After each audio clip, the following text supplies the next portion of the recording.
খলিফা হযরত উমর রাদিয়াল্লাহু তাআলা আনহু।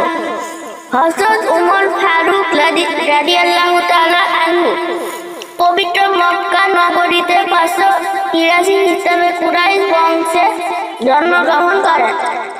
তার পিতার নাম খাত্তাব ও মাতার নাম হানতামা। তিনি ছিলেন ইসলামের দ্বিতীয় খলিফা। তিনি শিক্ষিত, মসজিদ ও সৎ চরিত্রের অধিকারী ছিলেন। বাল্যকালে তিনি শিক্ষা দীক্ষায় সুনাম অর্জন করেন। বড় হয়ে ব্যবসা বাণিজ্য করেন। তিনি ছিলেন নামকরা কুস্তিগীর, সাহসী যোদ্ধা, কবি ও সুবক্তা। হযরত উমর রাদিয়াল্লাহু তাআলা আনহু প্রথমে ছিলেন ইসলামের ঘোরতর বিরোধী। একদিন মহানবী সাল্লাল্লাহু আলাইহি ওয়াসাল্লামকে হত্যা করার জন্য তিনি কোষমুক্ত তরবারি নিয়ে বেরিয়ে পড়েন। পথির মধ্যে জানতে পারেন যে তার বোন ফাতিমা ও ভক্তি সাঈদ মুসলমান হয়ে গেছেন।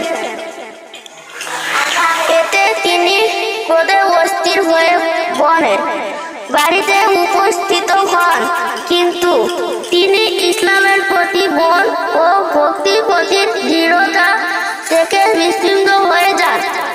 তার মানসিক পরিবর্তন ঘটে।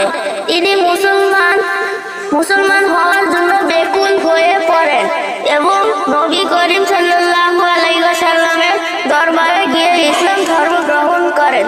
মুসলমান হয়ে তিনি দৃঢ় কণ্ঠে ঘোষণা দেন, আর গোপনে নয়, এবার প্রকাশ্যে কাবা ঘরের সামনে সালাত আদায় করব।